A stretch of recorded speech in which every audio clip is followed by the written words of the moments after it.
recibamos al doctor Prado con un gran aplauso.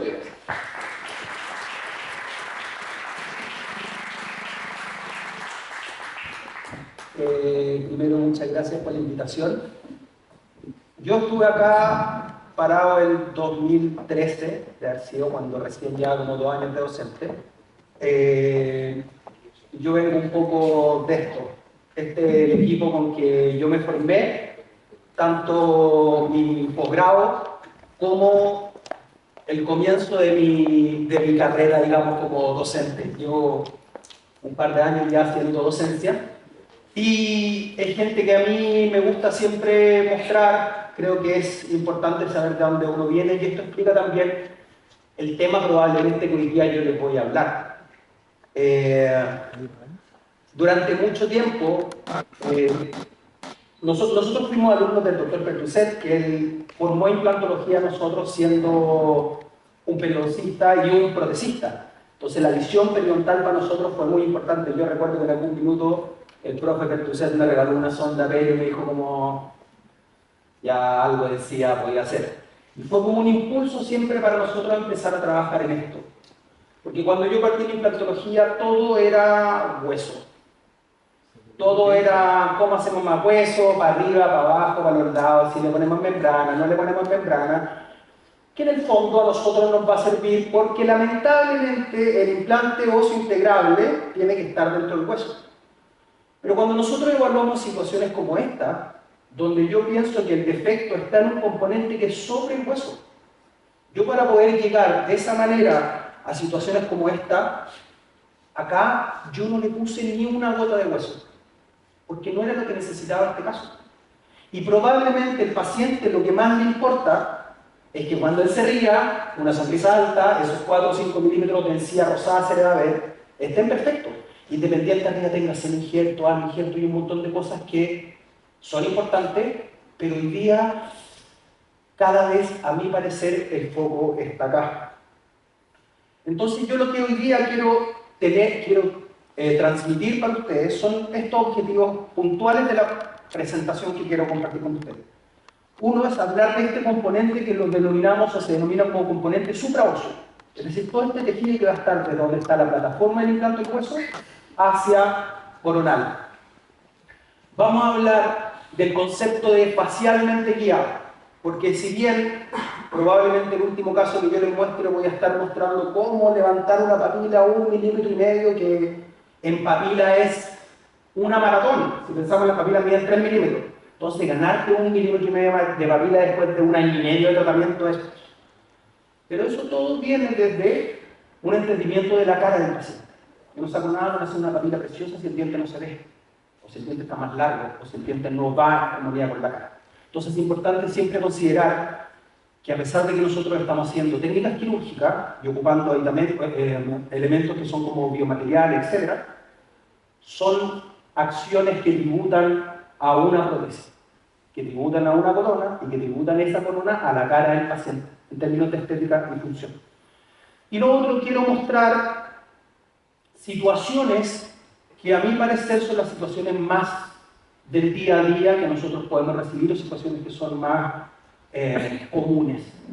Y frente a eso, ¿cómo vamos enfrentando los diferentes problemas cuando hay componentes supraóseos que tienen algún defecto? El componente supraóseo, como les comentaba, es todo este tejido y todas estas zonas que van a estar sobre la plataforma del implante. Porque acá el implante está integrado, el implante no se mueve. Y si nosotros pensamos con los conceptos de salud que hablaba Albertson en 80 y tanto, un implante ha sido un implante que está funcionando perfecto, porque no suena, no duele, está pegado, etc. Pero hoy día, cómo esto interactúa con la prótesis se hace fundamental. Y cuando nosotros tenemos alteraciones de este componente que va a estar sobre la plataforma del implante, van a pasar 2 cosas. Uno, evidentemente vamos a tener problemas con la salud del tratamiento que estamos dando y con la estabilidad. Cuando yo no tengo salud, el problema es que esto se empieza a destruir y mi tratamiento no es el mismo hoy día que mañana y que pasado. Al igual que un paciente que no se lava los dientes y empieza con problemas de gingiva, periodontitis, nosotros vamos a tener lo mismo.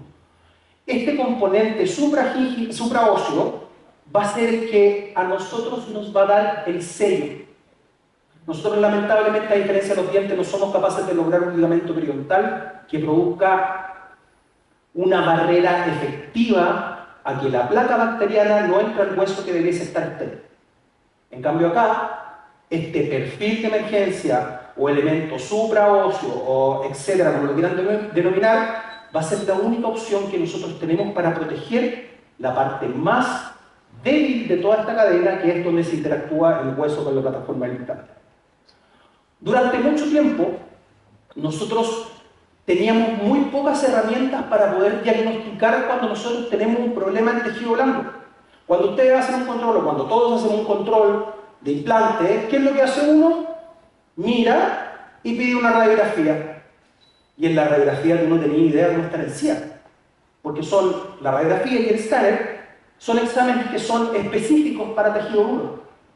Hace unos años atrás, los equipos de la Universidad de Michigan y Harvard empezaron a trabajar en esto, que es la ultrasonografía o la ecografía, que es lo mismo que uno hace con la guagua, que son exámenes de ultrasonido que permiten identificar efectivamente el componente blando de la estructura que estamos relacionando. Y los tipos lo que hicieron fue agarrar la ecografía, y como no podían meter la ecografía dentro de la boca, tuvieron que adaptar el cabezal y generar un tipo de cabezal específico para odontología. Y empezaron a analizar, porque nosotros antes lo que teníamos era inspección visual, sondaje, pero era bastante poco certero. Y de esta ecografía es importante entender que van a haber dos cosas que nosotros vamos a poder mirar. Al igual que en la radiografía, ustedes se dan cuenta que en el caso que está arriba en este paper de la María Elisa Galarraga, porque no es la señora Tabelli, es Tabelli María Elisa. ¿Nadie entendió? Si ustedes se dan cuenta, en el de arriba a la derecha se ve una zona que es gris.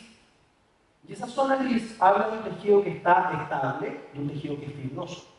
En cambio, en el de abajo, en esa rehabilitación sobre implantes, donde nosotros tenemos una inflamación, vemos lo que se llama el HSA, que esta zona o área supracrestal que nosotros vemos acá, que es hipoecoica, es decir, se ve más oscuro.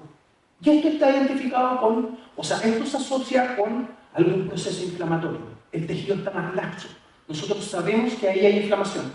Y si ustedes son muy detallistas en lo que muestra la ecografía, por ejemplo, esto acá es el hueso vestibular. Esto que está acá es el implante, el abutment y la corona. Acá nosotros sabemos específicamente lo que hay. Nosotros cuando tomamos un combi, si el hueso no tiene más de 1.2 o 0.8 de espesor, muchas veces no se ve. Sobre todo cuando tenemos un aparato que genera ruido como el implante. Esto nos permite ver de buena calidad eso. Porque esto es una cosa de que da la ecografía. La posibilidad de ver si el tejido está inflamado o está en un proceso destructivo o el tejido está estable y fibroso. Y por otro lado, esto genera también como otro tipo de evaluación donde podemos ver perfusión. Y efectivamente, no quiero entrar muy en detalle en el artículo, pero hay cosas que quiero que entiendan. Ustedes van a ver que allí hay puntos que son rojos y hay puntos que son azules. Tú cuando pones el ecógrafo, dependiendo en el sentido que vaya el flujo sanguíneo, ¿ese está rojo o está azul?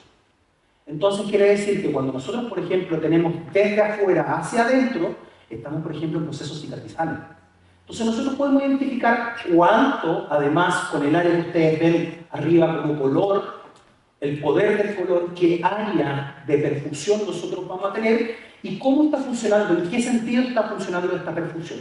Y también nos va a permitir evaluar si es que el tejido que nosotros a lo mejor injertamos está en buenas condiciones o ya paró de cicatrizar o está en un proceso inflamatorio constante. Van a ser indicativos que son mucho más exactos probablemente que la inspección visual y la sonda periodontal. Por ejemplo, ¿qué es lo que están haciendo? Estudiando si es que efectivamente un colgajo donde yo levanto las dos papilas o un colgajo donde levanto solamente una papila genera mejor vascularización. Y ahora yo lo puedo ver en vivo. ¿Por qué transmito esto? Porque a mi parecer es una tecnología que es muy barata. Probablemente si ustedes se meten hoy día en AliExpress y ven cuánto cuesta un ecógrafo, cuesta $400. Guau. En 5 años más probablemente por $200 nosotros vamos a tener uno. que se va a preocupar en la boca, entonces hay algo que a mi parecer hay que tener en mente. Como resumen, porque yo sé que hay mucha gente acá que son estudiantes y que a lo mejor les gusta la foto final, este es el resumen de lo que nosotros vamos a encontrar o podemos ver y cuál es la gracia de la ecografía. ¿Viste cómo aparecen las cámaras fotográficas tomando fotos? Vamos a poder evaluar el tejido o este componente supraóseo de mucho mejor manera.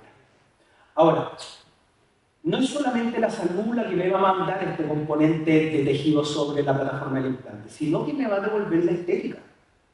En este punto, la corona puede ser preciosa, pero cuando yo tengo alteración de la posición del margen gingival, altera la arquitectura que es conocida, que es estética de la encía, la cantidad de papila, la disposición de la encía, etc. Y además puede alterar la proporción de dientes, ya que si nosotros tenemos alguna recesión o una inflamación, el diente se puede ver en una proporción que estéticamente no es agradable. Ahora, ¿cómo sabemos qué es lo que tiene que tener o cómo tiene que ser este tejido supraóseo? Aparece un paper hace un par de años que habla del fenotipo periimplantar. Y es un concepto que el paper es muy entretenido porque en el fondo lo que hace Tabel y su amigo es juntar la información que estaba en la literatura y cuantificar o ordenar de manera cuantitativa y cualitativa cuáles son los componentes del tejido blando correctos o mínimos alrededor de un implante. Entonces, lo que nosotros podemos resumir o sacar de este artículo es que vamos a tener que tener, según el paper, por ejemplo, una banda o un grosor o un ancho de encía queratinizada. Ahora, si nosotros hacemos la bajada, lo importante no es que yo tenga queratina alrededor del tejido, porque la queratina viene de la mano de la función. Cuando ustedes van al gimnasio y levantan pesas, las manos le quedan con callo. Y eso es porque la función que tiene. Lo mismo pasa con el tejido queratinizado. Si fuera mucosa, nosotros nos pasamos el tejido de diente y se nos rompería todo el día. Pero eso no es lo más importante porque nos genera el sello. Lo importante es que nosotros tengamos una encía que esté adherida. Que yo mueva el labio y la encía no se mueva. Más importante que la queratinización es que la encía esté adherida. Yo puedo tener encía queratinizada, pero si soplo o el paciente come una galleta y debajo de esa encía queratinizada hay una alfombra, no nos sirve. Lo otro es el espesor de la mucosa. Esto, desde donde toca con el elemento protésico hasta vestibular. Y ese espesor es importante por dos cosas. Uno, si ustedes recuerdan la inflamación gingival, primero crece en horizontal y luego de eso se va hacia vertical. De ahí explicamos por qué en el grupo 5 es mucho más probable encontrar recesiones que un saco. Porque si yo tengo que avanzar 2 milímetros en horizontal y tengo 0,5 o 1 milímetro de encía, cuando la inflamación llegue empieza a vitalizar inmediatamente y se genera una recesión. Si yo tengo 3 milímetros o 4 milímetros de espesor, voy a poder jugar y voy a poder mantener el límite sin tener recesión. ¿Se acuerdan cuando antes veíamos en la ecografía que había una partecita negra? Si esa partecita negra de 1,5 milímetros coincide con que nuestro espesor gingival es de 0,8 milímetros, va a desaparecer. Y lo otro es que yo necesito tener un grosor que sea capaz de combatir todas las noxas mecánicas. O sea, lo mismo, piensen en el grupo 5. Piensen, esa es la diferencia entre el fenotipo fino y el fenotipo grueso. Cuando un paciente en el grupo 5 ocupa un cepillo dental Duralon, con todo el respeto que me que no será un Duralon, pero es que uno compra en el terminal de bus, que cuesta 650 pesos y que es como una lata. Se pasa el cepillo, lo más probable es que se produzca una recesión, que es lo mismo que pasa en los dientes. Lo otro, y es uno de los factores que ha aparecido últimamente en la literatura, de los más nuevos, es la altura del tejido blando, que durante mucho tiempo se consideraba como el ancho biológico, y no estamos más lejos de tener un ancho biológico, nosotros estamos formando una cicatriz. ¿Qué es lo que pasa cuando nosotros tenemos mayor altura? Si nosotros entendemos que estamos tratando de generar un sello, imagínense que ustedes comen galletas Musel. Aquí hay una generación que no cachó la galleta Musel. Imagínate que te comiste un croissant, ese lo conocen todos, y te queda la placa alrededor del margen del implante. Piensa que la plataforma del implante esté a 0,5 milímetros de altura hacia abajo del margen gingival. Esa placa va a entrar y va a contaminar. Yo necesito tener una altura que en un principio nosotros pensábamos que era 3.5 milímetros, 3 milímetros, porque hasta tratábamos de hacer el símil a los dientes. Entonces la posición del implante era 3.5 milímetros. Hoy día, personalmente, pongo un implante de 4.5 a 5 milímetros, siempre tengo una conexión estable y puedo tener un sellado mejor. Entonces la altura gingival es fundamental para poder alejar la placa bacteriana del margen gingival a la plataforma del implante, que, insisto, es el punto más débil de la cadena de sostén. Cuando hablamos de casos estéticos, los casos estéticos son mucho más demandantes que un caso estético. Hablando lo mismo en altura, lo que define la literatura es que yo debiese tener por lo menos 2.5 milímetros de altura para generar sello. Pero si yo tengo 2.5 milímetros de altura en un central parejo, significa que no tengo papila. Porque desde la plataforma del implante, el margen gingival, en el peor de los casos voy a tener 3,5. Pero la papila tengo que tener 6,5. Porque la papila mide 3 milímetros. Entonces, efectivamente, el 2.5 milímetros que nos dice la literatura muchas veces es el déficit. Yo muchas veces en estos casos les dije, no necesito tener encía queratinizada por un tema de sellado. Pero si yo sonrío y a la paciente se le ve la cáscara de naranja en un lado y en el otro lado no se le ve la cáscara de naranja, me afecta estéticamente. Por lo tanto, en los casos estéticos no puedo quedarme con el déficit. Y son casos que son mucho más demandantes. Y siempre los casos estéticos parten así. Esto a mí me llega a la consulta, esto me lo manda un gran amigo mío que, como todo el mundo, en algún minuto se te puede complicar las cosas y la paciente llega con eso. Yo llevo eso y digo, a ver, ya, pero muéstrame la realidad. Y la paciente se saca ese famoso Essex o Invisalign, esa cosa que tiene ahí. Y esto es lo que tenemos. Y ahora vamos a hacer un ejercicio. No físico, porque yo sé que estamos todos muy cansados y hay poca gente que hace deporte. Pero empiecen a pensar qué es lo que harían en este caso. Entonces, aparecen probablemente un montón de ideas en sus cabecitas. En todos, aquí somos 30 personas, van a salir 30 planes de tratamiento distintos probablemente. Y esta paciente ya tiene un implante puesto, uno en central y uno en lateral. Ahora, ¿cómo decidimos qué diablo hacemos frente a esta configuración que tenemos? Y esto es importante porque a mi parecer contextualiza todo lo que nosotros decidimos en implantología o en odontología en general. Esto está estudiado en educación en medicina. Cuando nosotros vemos esto, tenemos que definir dos cosas. Uno, ¿cuáles van a ser las terapias que vamos a utilizar? Tenemos un abanico de múltiples alternativas de reconstrucción que nosotros vamos a ser capaces de utilizar. ¿Cuál elegimos de todas las terapias que tenemos? Y luego, sabiendo eso, ¿cómo es el flujo? ¿Cuál es el orden? Primero hago esto, me demoro esto. Y la selección de la terapia debiese abarcar 3 puntos que son fundamentales. Uno, en lo que están estudiando los posgrados, los tienen vueltos locos, que es la evidencia externa, que son los papers que van desde la opinión de un experto hasta una revisión sistemática, ensayos clínicos randomizados, bla, con distintos pesos. Pero es un solo factor. Después de esto, la literatura de educación define lo que se conoce como evidencia interna, que significa dos cosas básicamente. ¿Dónde estoy yo en la curva de aprendizaje? Porque si yo estoy aprendiendo recién a suturar con una sutura 3.0, con una aguja de este porte, y la literatura me dice que el mejor punto es 7.0, 7 milímetros de largo, estoy frito. Y lo otro es el acceso a la tecnología que yo pueda tener.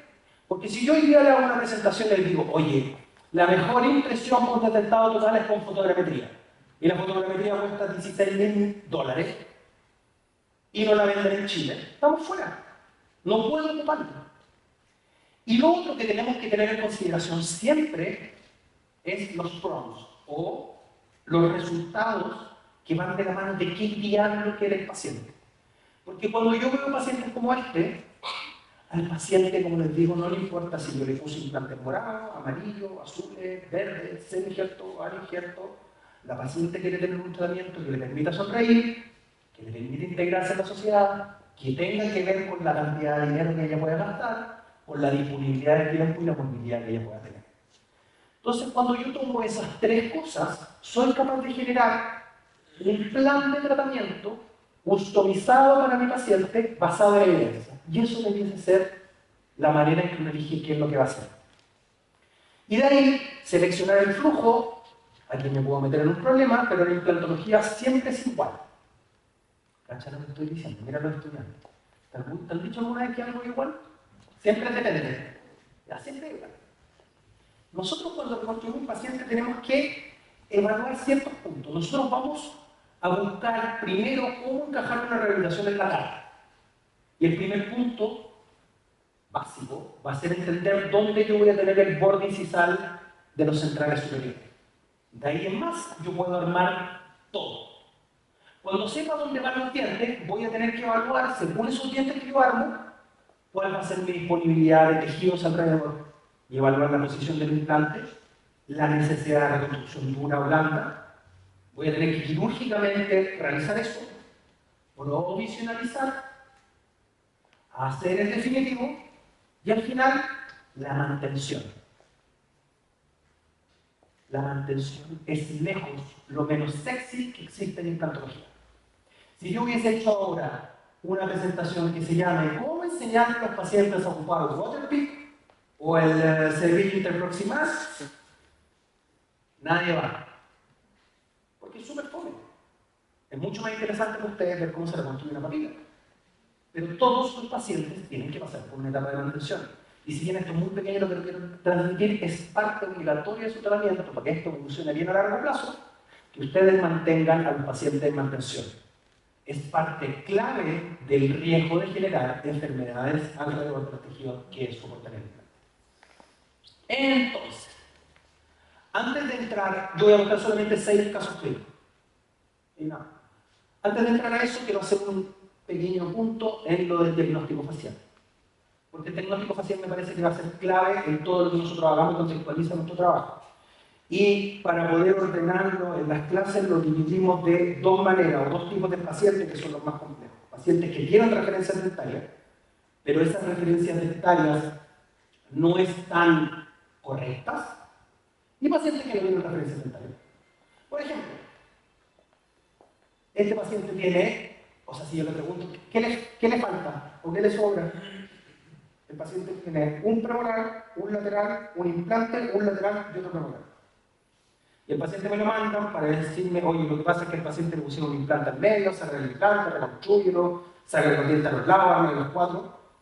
Yo tengo que hacer un diagnóstico facial. Yo veo al paciente y en la sonrisa del paciente tiene algo raro, como que entre medio tiene un diastema, tiene un puro diente al medio, igual que hay un monito, yo me acuerdo del supercampeón, de nuevo me caí con la referencia, pero un monito que tenía un puro diente al medio. Y yo veo, y el implante está sano. Entonces acá no hay un problema biológico, hay un problema que no se planificó dónde diablos tenían que ir los dientes. Puso tornillos perfectos, pero los dientes no encajan con la cara del paciente. Y cuando nosotros hacemos estas planificaciones faciales, lo que tenemos que hacer es buscar las referencias. Y la cara nos va a dar un montón de referencias que son distintas. Línea media, dónde debería estar el plano horizontal, hasta dónde debe llegar el límite de los caminos, etc. Y con toda esa información, más los modelos del paciente, hoy día con software de manera muy fácil, incluso con inteligencia artificial, podemos generar prototipos. En este caso en particular, yo tenía una corona en el lateral en la 10 y en el implante que pensemos que es una 7, 8, 7,5, yo podía desarmarlo. Entonces, para el técnico, que me hace el cerrado diagnóstico, es mucho más fácil pensar que esos 2 dientes no están para poder ordenar. Él me hace un prototipo, yo destapo lo que tenía que destapar y pruebo el prototipo a través de un mockup de manera común y corriente. Y este es el resultado que yo tengo en el prototipo. No le tocaba el implante. Y a mí me lo mandaron para sacarlo. Entonces tengo la evaluación del paciente, previo al prototipo, y la evaluación del paciente post-prototipo. Y no le he hecho nada más que entender cómo diablos van los dientes en relación a la cara. Mira, cuando el paciente se mira, se pone contento, dice, oh, la cagada, así, lo dijo literal, no fui yo. Y de ahí yo empiezo a pensar cómo puedo tratar a este paciente. Y básicamente lo único que hicimos fue cambiar la restauración, cambiar la proporción de la restauración. Y obvio, como A uno le tiran las manos en el implante, le quisimos poner un injectito para que fuera más estable, pero a los 4 años tenemos una resolución que es bastante simple, rápida y cómoda para el paciente. Se empieza a complicar cuando yo tengo pacientes como este, donde yo no tengo proporcional o referencias dentales.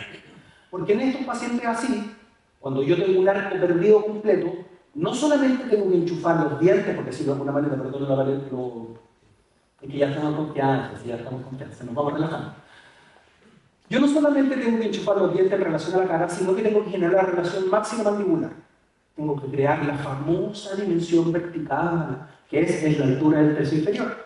Y también cómo va a estar relacionado la mandíbula con la maxila. ¿Y eso cómo se hace con sus 31 totales? ¿Qué es lo que uno manda a hacer? Un rodete.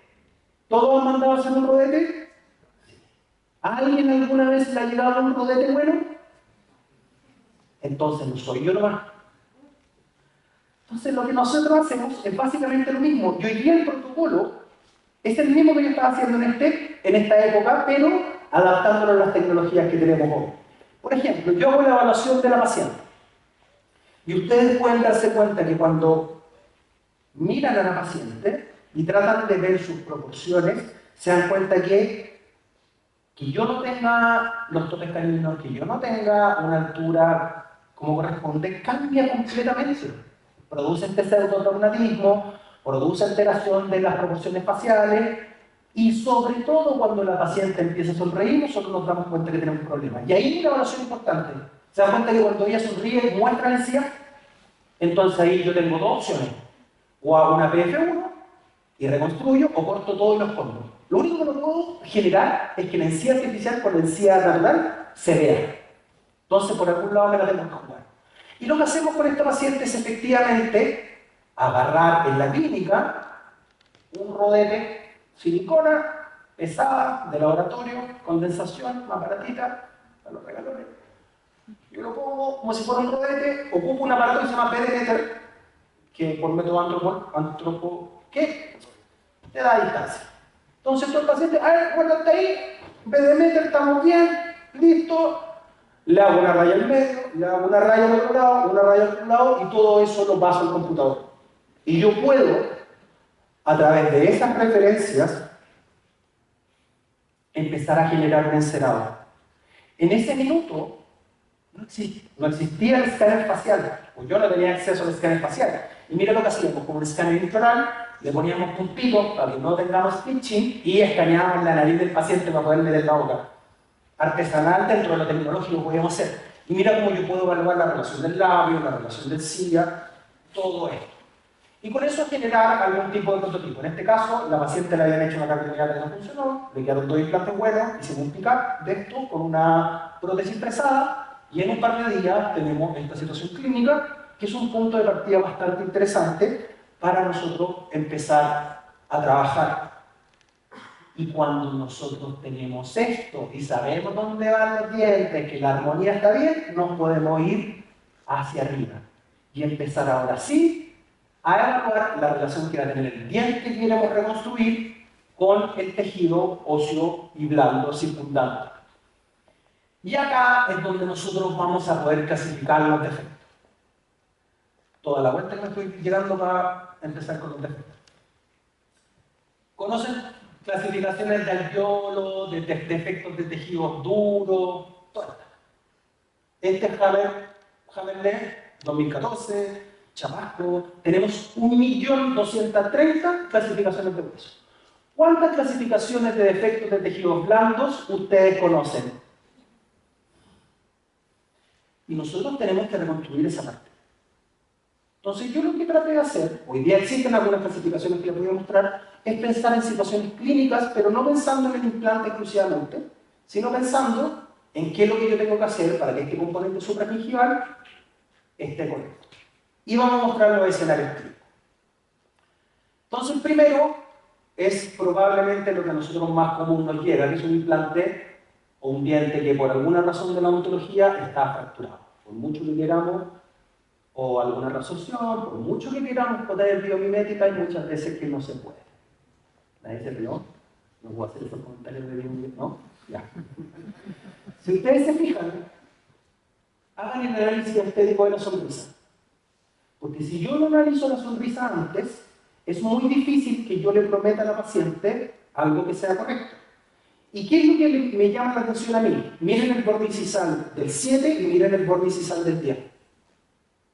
Es como si hubiese tenido algún problema en la erupción del diente, de más arriba. Miren dónde está la papila entre la 7 y la 8 y miren dónde está la papila entre la 9 y la 10. Son alturas de papila totalmente distintas. Yo para poder dejar esta papila acá, tengo que extruir el diente.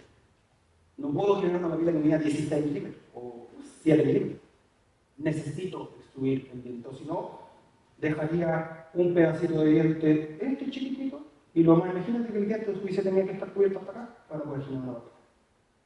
Entonces eso yo lo tengo que tener claro, porque mi opción es o extruyo el diente, o trato de ofrecer a la paciente una solución entre medio. Yo cuando analizo le digo, mira, este diente que hay que sacar, tenemos esta situación, eso debería ser lo ideal, pero yo te propongo a lo mejor dejarlo así. Que estéticamente no es perfecto, pero visualmente genera una situación a lo mejor mucho más placentera que la situación que teníamos. Entonces el objetivo es tratar de que cuando yo haga la exodoncia de ese diente, reconstruya, deje ese margen gingival en la parte donde estoy mostrando. Y lo primero que hago es tratar de generar espacio para que el tejido engorde. Cuando ustedes sacan un diente y esperan 6 semanas, lo que van a encontrar allá adentro es conectivo, tejido blanco que está mucho más fibroso y mucho más fácil de trabajar. Yo hago lo mismo, gasto la parte del diente que está invadiendo y luego de eso puedo planificar la posición del implante. Eso lo hago a través de software de cirugía guiada, espero un par de meses y el paciente, en este caso mentira, esperé como 3 semanas. Y el paciente llega en esta condición. Y en esta condición yo tengo mucho más tejido para trabajar. Hago la exodoncia, muestro el diente para no tener problemas después. Y esta es la situación clínica que tengo. Y esta foto para mí es clave. Cuando uno saca un diente, ¿qué es lo que pierde? El páncreas. No me importa tanto el páncreas. Miren lo que pasa con el margen gingival. ¿Se dan cuenta cómo el margen gingival hace esto? ¿Pierde el soporte? Si yo tuviera... Mira, y piensen ahora en esta situación que el hueso está 5 milímetros más arriba de ese margen. Entonces lo importante, cuando yo pierdo un diente, más trascendental de que yo pierda el Vanderbilt, es que yo estoy perdiendo el soporte que he mantenido en la arquitectura gingival durante toda la vida de ese paciente. Trato de instalar el implante, ocupo una guía estática, posiciono el implante. Ustedes se dan cuenta que la posición hoy día con implantes con conexiones estables tiene que ser lo más palatino posible y lo más profundo posible. Instalamos el implante y voy a poner el injerto de tejido conectivo para reconstruir ese sitio ahí. ¿Cómo tomamos el injerto de tejido conectivo? Hace un montón de tiempo estamos tomándolo a través de esta técnica que es un injerto tomado superficial de 1.2 milímetros, 1.5 milímetros y luego le sacamos el epitelio.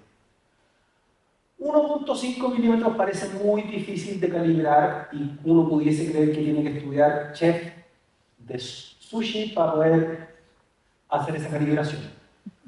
La gracia de eso es que yo voy a estar trabajando en las partes superficiales, donde tengo la mejor calidad de tejido conectivo, o la que más necesito. En las partes más profundas yo tengo grasa, glándula y un montón de cosas, como el paquete vascular nervioso. Todos los que tomamos conectivo con método de bolsillo muchas veces nos explotó la arteria en la cara. Desde que trabajé con esto, paró. Si ustedes son bien atentos, tanto la hoja 15 como la 15C tienen un espesor de filo de 1 milímetro. Entonces el espesor del filo más un poquito más es 1.5. Y eso yo ocupo para calibrar. Y la técnica es la siguiente. A diferencia de la técnica tradicional, yo voy a buscar el injerto de tejido conectivo en las zonas donde no tenga arrugas palatinas. Eso va a permitir que el calibre de mi conectivo sea mucho mejor. Y en general son las partes más distales. Miren, hago una incisión y luego cruzo las descargas para que sea mucho más fácil. Esa incisión en el espesor parcial yo voy tratando de enterrar 1.5 milímetros y miren el movimiento que vamos a hacer en el bisturí. Yo puedo entrar en diagonal o puedo entrar un poquito y hacer esa quebrada de bisturí. Y miren lo que pasa en la esquina, con esos hago coincidir, o sea, paso las descargas para que la curva haga que esa esquina quede en el mismo espesor. Luego de eso, miren, yo empiezo a profundizar hacia medial, pero en el mismo plano. Fíjense el detalle arriba, como la cúspide del primer molar está más hacia afuera, me obliga a mover el bisturí con mucho más cuidado. Una vez que yo termino de calibrar la toma de este injerto de tejido conectivo, siempre mirando desde afuera, desde el lado contralateral, sin pinza, no es necesario. Yo puedo medir si es que lo tengo libre a la profundidad o el ancho que yo quiero, y luego lo que hago es ir a hacer el último corte. Ese es el último corte porque supone ser el corte que más pudiese sangrar. Y ahí ustedes se dan cuenta que, bueno, mi secretaria ahí arrancó su trabajo, pero miren, es muy poco mórbido, sangra muy poquito. Y luego hay que sacarle el epitelio. Recomendación, baja lengua de madera, porque si no se te resbala. Si lo haces sobre una gasa, te raya el dedo. Si lo haces sobre el metal, se te resbala. Sobre un vidrio, se te... Palitos de lava. Y lo que van a hacer es una pequeña incisión tocando solamente el epitelio y luego al apoyar el bisturí plano, la parte de atrás del bisturí va a ir plana sobre el tejido, cosa que cuando ustedes muevan atrás y adelante, sea el filo o lo oblicuo del filo del bisturí que se va a llevar esta capita del epitelio. Y con eso efectivamente nosotros después tenemos que repasar la esquina y podemos tener un injerto de tejido conectivo que sea lo más parejito posible, que tenga las mismas características y que suponga una cicatrización de mejor manera. Eso lo tenemos que llevar a posición con suturas que son de anclaje. En este caso son típicas suturas de lazo, donde paso desde afuera, tomo el injerto, vuelvo a salir, y acá tengo el cuidado de fijarlo por vestibular, pero también en la parte interproximal porque es la papila la que yo necesito engordar, como ustedes pueden ver ahí. Pongo un pilar de cicatrización. Como yo tenía una pérdida de tabla vestibular y aún tengo miedo de no tener tanto hueso, igual pongo una membrana para reconstruir o limitar este espacio de la tabla vestibular que está rota, y luego de eso poder rellenar con semi-injerto en este caso, y luego utilizar algún soporte protésico, en este caso un provisorio tipo Maryland. Luego esperamos que esto vaya cicatrizando, vemos cómo el injerto va engordando, hasta que tenemos listo para poder ir a buscar el pilar de cicatrización. Hay unas partículas de hueso arriba, vamos siempre en el sector anterior con una fresa redonda hasta tocar el pilar de cicatrización, sacamos el pilar de cicatrización, ponemos un pilar temporal, capturamos el diente y empezamos a trabajar con el perfil de emergencia. Cuando esto cicatriza, yo tengo esta situación y ahora tengo un super happy problem, que el margen gingival es más chico. ¿Cómo lo subo? Como dice mi gran amigo que Barça, como dice Belzer en su artículo, hay una técnica que se llama compresión selectiva, que él te decía tú tenés que empezar a apretar. A la buena de Dios, eso sí. Yo esto es lo que he aprendido que me es más simple de realizar. Pongo un poquito de adhesivo arriba. Arenado, Option FL, valo, y después reconstruimos por fuera el contorno gingival hasta donde nosotros queremos. Y sacamos el provisorio. Y cuando sacamos el provisorio vamos a tener esto. Vamos a tener la pestaña hasta donde quiero tener el sello. Y eso lo empezamos a unir con flow. Personalmente lo que hago es ponerle flow, medio que lo voy dando vuelta con la viscosidad hasta que quede perfecto para tratar de que quede lo más suave posible. Y lo que busco hacer es lo siguiente, una precisión protésica. Cuando yo ocupo el espacio que tenía la encía con una zona protésica convexa, lo que yo espero es que la encía suba. Cuando yo instalo esto, lo que va a pasar siempre es una isquemia, porque estoy apretando la encía. Y esta isquemia no puede avanzar más del 50% del diente vecino. O si no, estoy generando mucha isquemia. Eso es lo que dice la literatura. Y lo otro es que no puede durar más de 10 minutos. 10 minutos es un montón de tiempo. Por lo tanto, yo creo que el diente vecino es mucho mejor valor. Si no, a lo contrario, yo termino, lo mando afuera al paciente, le digo, espera un ratito, atiendo a otro paciente y de repente aparezco, a ver, muéstrame. Y si no está tranquilo, ya, te fui. Nunca me ha pasado que el paciente haya quedado con demasiada isquemia. Menos mal. Y luego, un tip importante es tratar de que el margen quede en una emergencia, ojalá de 90 grados del tejido, para asegurarnos que nos quede ni sobrecomprimido o subcomprimido el tejido blanco.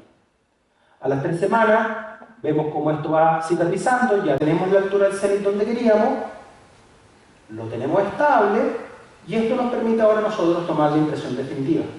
Mira la cantidad de tejido que tenemos. Vamos a tomar la impresión definitiva, pasamos de esta situación clínica a este perfil de emergencia con un pedacito de injerto de tejido conectivo, hacemos nuestro modelo, ocupamos algún tipo de T-base o Vario-base, dependiendo que tenga una altura de casco, una altura gingival maquinada al menos de 2 milímetros, que nos va a generar un mejor sello. Hicimos una corona monolítica de circonio maquillada. La cementamos sobre el Vario-base. Esto es más rehabilitación. Vamos a pasar rapidito. Y cuando tenemos la corona cementada, protegiendo la parte que va a ir pulida o maquinada, la llevamos a boca y este es el día del delivery. Ahí tenemos la visualización del día que instalamos la corona. Ella es dentista, está estudiando ortodoncia, no había dado ese detalle. Y ahí podemos ver la sonrisa del día que instalamos la corona. Y podemos ver cómo evoluciona el tratamiento 4 años después. Vemos cómo el tejido se mantiene estable, no es una corona perfecta, pero da una apariencia estética que a mi parecer es mucho más agradable que lo que teníamos en un principio, si pensamos que de esta situación pasamos a esta situación. Y ese es el escenario que digo 1. Perdón, esto no tiene absolutamente nada que ver.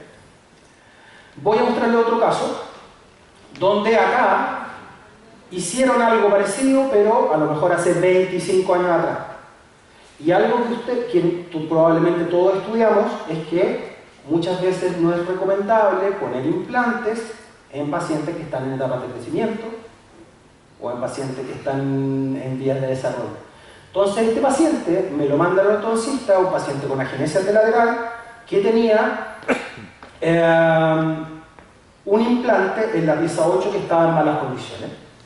Ustedes pueden ver, el implante tiene evidentemente signos de inflamación. Podemos ver también que el margen gingival está un par de milímetros más arriba de donde debe estar. Y cuando hacemos el análisis facial de nuestro paciente, nos damos cuenta que alterando solamente el largo del borde incisal, en el lado que estamos viendo ahora, la sonrisa del paciente cambia un montón. Es como si en el lado izquierdo él quedara con mordida abierta o pudiera meter una bombilla en el espacio que tiene, mientras que en el lado derecho genera la curva de sonrisa mucho más agradable. Nosotros con esos modelos y con esa información podemos tratar de comunicarnos con el ortodoncista y decirle qué es lo que necesitamos. Porque efectivamente él va a tener que cambiar torques, mover y hacer un montón de cosas para que nosotros nos preocupemos del implante exclusivamente. Y empezamos a pensar en el implante. Y si ustedes se dan cuenta, hay una inflamación importante, hay supuración, pero no sabemos si es que hay perimplantitis o no hay perimplantitis, porque la perimplantitis trae consigo pérdida ósea más allá de lo fisiológico. Y en este caso no tengo idea, solamente sé que tengo un proceso inflamatorio. Yo lo que necesito hacer es que este margen gingival baje, porque además tengo que mover el diente hacia coronal. Entonces aparece sí una clasificación que está desde el 2018 que habla de defectos alrededor de implantes en la zona estética. Y este es el primer paper que por lo menos yo conozco, da una guía real y clara y basada en evidencia de cómo manejar recesiones alrededor del implante. Y básicamente este paper nos va a demostrar distintas situaciones clínicas. Van a haber situaciones clínicas desde más básicas hasta más complejas que involucran papila y que no involucran papila. Lo más básico va a ser el tipo 1, donde yo tengo una falta de volumen vestibular. Y eso probablemente yo lo pueda resolver con un injerto de tejido conectivo en bolsillo o con un CAF. Pero la posición del implante y la posición de la corona están correctas. En el tipo 2, yo tengo una recesión, está localizada más apical de la zona ideal y el implante sigue estando en una posición correcta. En el tipo 3 y 4, yo tengo la recesión, pero estoy en el límite entre que el implante está en el punto donde ya se hace más complicado o está fuera del punto vestíbulo palatino donde yo pudiera ser capaz de rehabilitar. ¿Cómo hacemos que pase un 3 o un 4? Va a depender muchas veces del aditamento protésico que yo tenga para poder rehabilitar. Yo puedo, en este caso voy a tener que muchas veces angular elementos protésicos, si es que está muy vestibularizado. Si yo tengo esa capacidad, me mantengo en 3, si no, me mantengo en 4. Y otro punto importante es que la chimenea tiene que quedar más abajo del margen que yo quiero instalar. De lo contrario, como atornillo, si tendría que hacer una gingiectomía, abrir un colgajo para atornillar y después poner el implante. ¿Entiendes? Y lo otro que habla es de las papilas. Y pensando que las papilas miden 3 milímetros, vamos a tener 3 situaciones. Una donde la papila está correcta, pero tenemos recesión. Otra donde la papila es menor a 3 milímetros. Y otra donde la papila está más apical de donde debiese estar el margen gingival ideal. Y ese es probablemente el punto más complejo. Lo bueno es que para manejar estos casos van a haber solamente 2 técnicas quirúrgicas que tenemos que dominar. Una es el CAF o el colgajo de avance coronal más un injerto de tejido conectivo, y la otra se llama Connective Tissue Platform, que es una reconstrucción vertical de un sitio dértulo, que lo voy a ir explicando más adelante.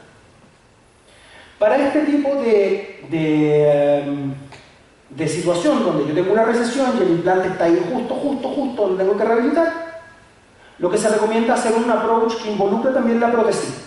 Entonces lo que hago yo es sacar la corona, adelgazar lo más posible todo, buscando que las papilas ensanchen lo más que pueda, aunque bajen en su altura, para poder tener una cama vascular que me permita hacer una cirugía más segura. Miren lo que pasa cuando yo saco el pilar en el cual estaba cementado. ¿Ustedes saben lo que es eso? Es un transfer, es como un posicionador de implante, que es una copia de Zimmer probablemente, y que acá arriba tiene como un cuadradito donde se engancha el mounter.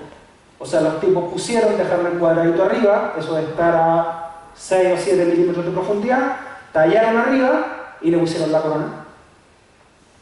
Entonces lo que nosotros hicimos fue adelgazar este pilar lo más posible y sobre eso generar una pequeña coronita, dejando las papilas espaciadas. Y ahí mandamos al paciente para casa. Feliz, porque está con ese hoyo, feliz está. ¿Sí? Miren, llega 6 semanas después, no tenemos inflamación, tenemos un tejido que es mucho más delgado pero que está sano, y tenemos las papilas un poquito más bajas pero mucho más anchas de lo que estaba antes, y esto nos permite hacer una mejor cirugía. Lo que planificamos hacer acá es un CAF, donde si ustedes se dan cuenta, el CAF va a estar casi completamente sobre un pilar. Acá arriba está la plataforma del implante. Yo dejo zonas que son cruentas, dejo zonas en espesor parcial. No es necesario que yo saque nada de lo que está arriba del implante si esto no está contaminado. Y a diferencia del diente, la gran gracia que tiene el CAF alrededor del implante es que yo puedo sacar el epitelio no solamente por la parte vestibular de la papila, sino también por oclusal, lo que me genera mayor avance. ¿Por qué no lo puedo hacer el diente? Porque tendría que sacar el diente para pasar palatino, porque tengo el colo y la punta de la papila. Acá ya tengo una zona más plana. En este caso, a diferencia del cubrimiento sobre diente, que te recomiendan poner un injerto de conectivo solamente sobre los primeros 4 milímetros, nosotros podemos ocupar un injerto de tejido conectivo mucho más grande.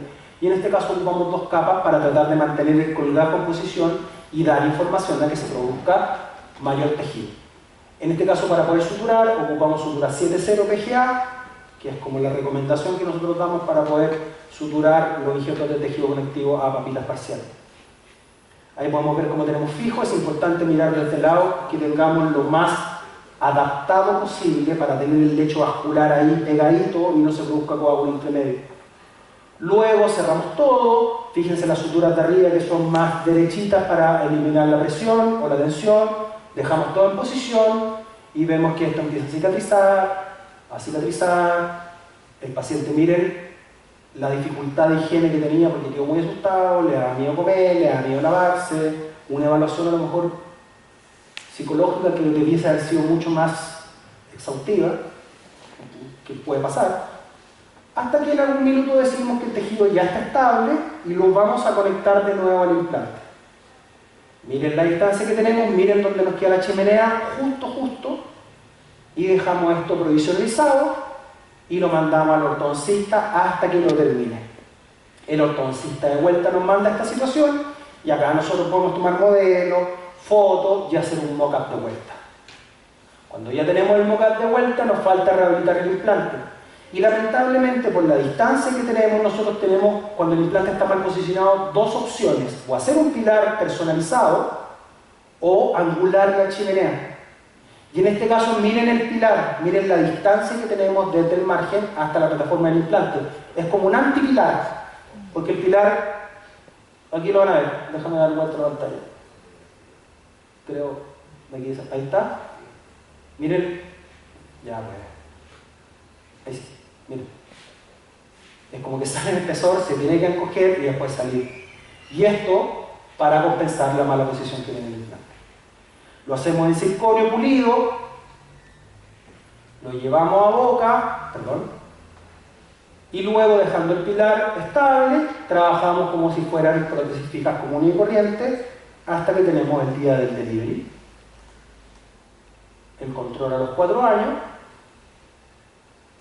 y a los 6 años, este es el último control del año pasado, donde vemos que todo está bastante estable, sigue en la posición normal, el tejido se ve sano, estéticamente tenemos una mejor solución. Y miren, gordito, gordito, y miren la radiografía.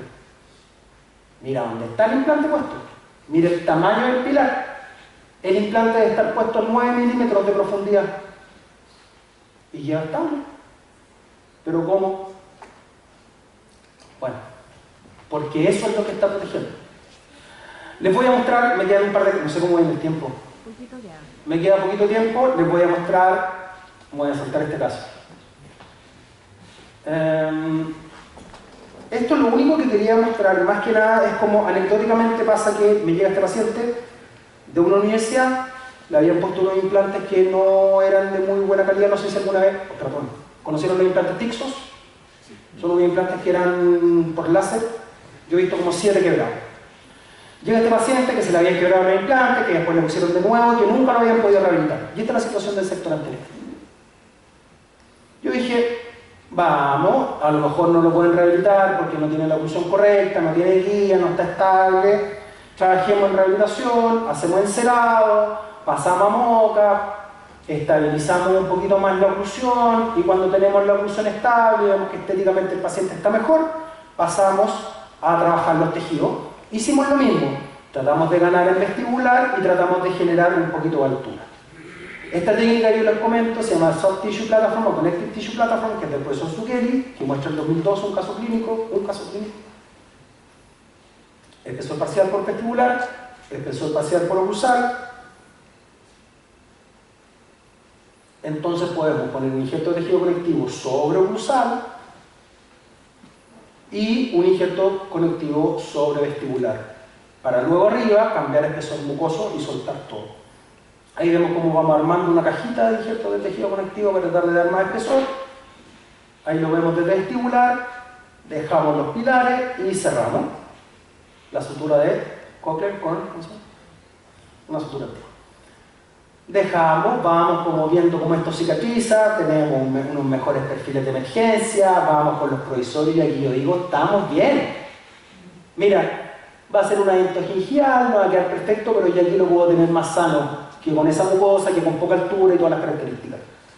Lo tengo provisionalizado a mi compadre, ya estamos a punto de pasar al definitivo y ahí, ring, perdón, ahí. Que para los que no hablan inglés significa llamada por teléfono. Y ahí está. Hay distintos sistemas para poder sacar implantes. Yo ya lo tenía armado y era como, no, ¿por qué la policía no? Tenía esto armado y ahora ¿cómo saco un implante que no tiene conexión, que no tiene nada? ¿Qué opciones tengo? Trefina. ¿Cómo sacáis implante con un trefinazo sin echarte el hueso? Yo tengo un compañero con el que trabajo, que es Abdiel, que es laboratorista. Y un día con Abdiel vimos esto, y yo empecé a pensar qué elementos tengo, vi cómo estaba el implante, dónde podía poner el implante nuevo. Y lo que decidí fue tratar de hacer una cirugía guiada que fuera a buscar el mismo implante que estaba puesto. Ocupé un sistema que es de una casa comercial que se llama Straumann, que tiene la ventaja que el anillo es de 5 milímetros. Y con ese anillo de 5 milímetros yo me di cuenta que tengo una fresa una trefina que es de Meisinger, que es de diámetro externo, 5 milímetros, mide como 0,8 el grosor, entonces me da perfecto para sacar el implante guiado. Aquí estamos, pero ¿cómo lo condenso para arriba? Porque en el fondo necesito que el tubo guía vaya todo el rato hasta la profundidad en una misma dirección. Y ahí me siento con mi compadre, 2 cervezas y empezamos a tirar rayas, y esto yo siento que es la NASA. Y lo que creamos fue, agarramos un extensor de fresa y creamos ese aparatito. Ese aparatito fue un adaptador que nosotros buscábamos que entrara puesto sobre este extensor de fresa para transformar la trefina en un tubo gigante de 5 milímetros y pudiéramos fresar y esa parte llevarla al tubo y tener un tope hasta la profundidad que queríamos. Y eso es lo que hicimos. Ahora, yo no puedo hacer los flapless, por supuesto, porque me pasaría de Barça. Entonces lo que hacemos es hacer una cirugía para tener acceso a este implante. El otro implante era el que me estaba filmando durante todo este tiempo el provisorio. Por supuesto que uno duerme intranquilo. Si el implante antes estaba entre 2 y se quebró, ahora lo tengo con 1. Hacemos una incisión y tratamos de dejar lo más quieto posible el implante al lado que nosotros no habíamos tocado. Levanto el colgajo y ustedes se dan cuenta que aquí tenemos el implante roto. Probamos la guía y con la guía en posición probamos nuestro invento y ahí la guía del Cevita se llama. Ay, ese sonido de la concha de la lora con el paciente. ¡Ah! Pero miren, dentro de todo fuimos controlando de súper buena manera dónde teníamos que ir hasta poder quitar el implante. Y una vez que ya teníamos el implante en la mano, nosotros dijimos, ¿por qué no? Si es un defecto súper contenido, saco la otra guía que tenía debajo de la manga y con esa guía, y aquí mira cómo se puede apreciar cómo se le bandea a las fresas. Entre más larga la fresa es más la distorsión que puede ser. Pero yo voy mirando, tengo el colgajo arriba, me paso de eso si me equivoco. Entonces ahí llegamos a la posición y puedo poner un implante. Y en este caso elijo poner un implante que tenga un diámetro mucho mayor que los implantes que tenía antes, que tenga un tipo de componente que lo forme, que haga que sea mucho más resistente, para poder pensar en que si se me quiebra el implante al lado, puedo dejar un cantilever solamente en uno. Ahora tengo que rellenar hueso, y en este caso es una regeneración horizontal bastante sencilla, con un tejido que está, o sea, un defecto que está contenido. Yo puedo poner, y en este caso una membrana colágena, sin crosslink, que ustedes se van a dar cuenta que es súper mega elástica. Y este es un punto que a mí es importantísimo en la membrana. Cuando tengo una membrana así, y yo las puedo hidratar, e inmediatamente se posa sobre el huesito, es mucho más simple de trabajar. Si ustedes se dan cuenta, la membrana, yo puedo empezar a fijarla, puedo suturar la membrana. Es más, ustedes se van a dar cuenta, yo voy adelantando para no ocupar todo el tiempo, que en algún minuto solamente para ir probando la membrana y sus propiedades, mira, desde el lado fuimos a buscar la membrana para terminar la urgencia de la membrana elástica, la podemos suturar. Esto es un punto de fijación bastante bonito, que entro, salgo, busco puntos que están anclados a periósteo o que están adheridos, y al poder amarrar tengo ese anclaje ahí que me permite mejorar la posición de la membrana. Ahí podemos ver el implante, el cierre, pasa el tiempo, lo tenemos que conectar. Por supuesto que cuando conectamos tratamos de desplazar un poquito el tejido hacia vestibular para proteger mejor y tener una mejor emergencia de nuestra prótesis dentogingival. Pediculamus un poquito para dejar en la parte del medio entre los dos implantes. Vamos avanzando, estas son suturas 7.0 que son nylon, ahí el control de la semana, y miren, dio todo lo que pudo, aguantó justo, se me cae 3 semanas antes, no hubiese sabido qué hacer, y ahora dije no se lo saco ni a palo. Entonces mi único problema ahora, porque ya sé que tengo un implante que me aguanta, es que no quiero dejar el espacio del tornillo adentro, porque me puede generar una fístula. Si ustedes ven ahí un puntito, eso es muy difícil que cierre. Entonces lo que hice fue abrir un pequeño colgajito, súper conservador en el lado donde tenía que trabajar. Ahí está, hasta que expongo el implante, Agarro una fresita, lo dejo plano, le pongo un conectivo rotado desde el paladar y luego cubro para tratar de sellar esa fisturilla que se me produce por la sierra del implante. Vemos cómo esto va cicatrizando, le dejo el provisorio, el control a la semana, el paladar a la semana, vamos como avanzando hasta que ya tenemos el tejido estable. Empezamos a hacer provisorios ya con impresiones definitivas hasta que tenemos este provisorio estable. Ahí pueden ver el tejido. Hacemos el diseño de la prótesis dentogingival en circonio, monolítico, y hacemos un layering de la parte de cerámica rosada arriba. Da lo mismo, instalamos las coronas de los lados, las carillas, y este es el día del delivery. La sonrisa del paciente. Vemos cómo está estable y el control a los 2 años. El tejido sigue estable, el implante está en buena posición, el antes, el después. No es una situación perfecta, pero creo que lo quería compartir porque me parece bastante útil y es cosa que nos puede pasar. Voy a pasarme al último caso, perdón, antes de quitarles más tiempo, porque no los puedo dejar con esa duda. Ya. Ahí está. Con esto del vino te lo juro. Pasa este caso clínico. El paciente tenía esta situación, me lo mandó un amigo, me dijo, oye, mira, ¿sabéis que cuando lo conecté algo pasó, se me fue el tejido arriba, bla, bla, bla, partí la papila, sumérgelo, le dije, mira, mándamelo cuando está sumergido.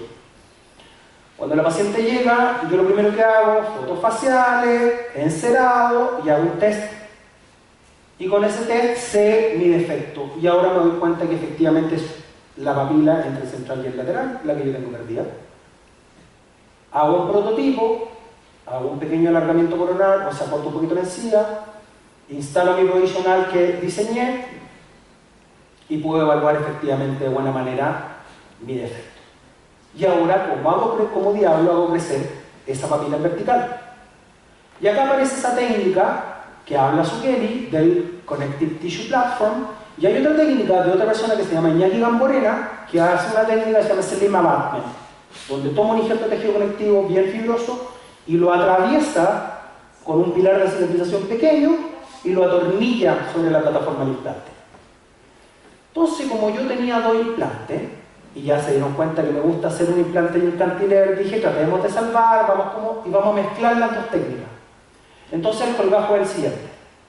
Voy a retirar el epitelio locusal, voy a levantar por vestibular el espesor parcial, y luego en la zona mucosa voy a desinsertar el músculo de la mucosa para poder movilizar el colgajo. Ahí ustedes pueden ver primero el colgajo vestibular, tratamos de hacerlo sin descarga. Luego voy a buscar el implante, y ese implante pongo un pilar de cicatriz, un pilar temporal, lo hago pequeñito, lo capturo con mi provisorio y lo adelgazo y dejo los espacios lo más posible. Entonces ahora voy al paladar, por supuesto que tengo que chequear que la movilidad del colgajo dé. Y cuando voy al paladar tomo un injerto de tejido conectivo desde la tuberosidad del paladar y me voy hacia adelante hasta encontrar un poquito más anterior, y en la parte más posterior hago un agujero, y en ese agujero yo capturo la parte anterior, lo fijo con el pilar temporal. Ahora yo cuando tengo esta en posición digo, aquí voy a tener que cortar el cielo, pero eso está puesto así por vestibular. Yo tengo que pegarlo a mi lecho vascular para que esto cicatrice. Y para eso tengo que ocupar suturas que me permitan mantenerlo en posición. Ustedes se dan cuenta, nuevamente ocupamos 7.0 PGA, lo dejamos lo más fijo posible y luego hacemos pasar el colgajo hacia la otra parte. Ocupamos una sutura también arriba de anclaje y dejamos esto aquí que cicatrice. Vemos cómo esto va cicatrizando. A las 2 semanas sacamos los puntos. Y tenemos ya, cuando el tejido empieza a proliferar, esta situación clínica. Tengo más tejido, pero no tengo papila por ni un lado. Entonces, ¿qué es lo que dice el señor de la compresión selectiva? Vamos apretando, pero ¿cómo lo hacemos para generar papila? Y esta es la manera que yo he logrado explicarlo lo más claro. Primero vamos a ir a presionar al fondo, generar la impronta, y desde la impronta más profunda vamos a ir empujando hacia mesial, por el otro lado empujando hacia distal, empujando semestral hasta que generemos ese triángulo. Y cuando tengamos el triángulo, lo vamos a empezar a empujar desde palatino hacia mesial, hacia vestibular, para llevarlo a la posición correcta y generar ese triangulito. Pleito.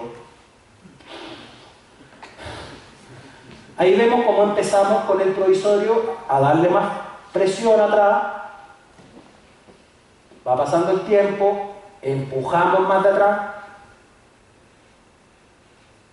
hasta que voy generando una impronta.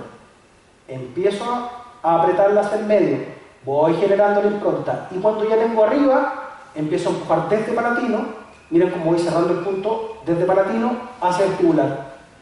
Y mira, es como si de atrás lo empezara a empujar para llevar adelante ese triángulo. Y dejamos que esto cicatrice hasta que se conecta el implante. Lo ocupo, no lo ocupo, lo ocupo, no lo ocupo, si está bien puesto, ocupémoslo. Conectamos, tomamos impresión para mandar a hacer provisionales. Y cuando tomamos la impresión pudimos comparar la situación inicial que teníamos y la situación post.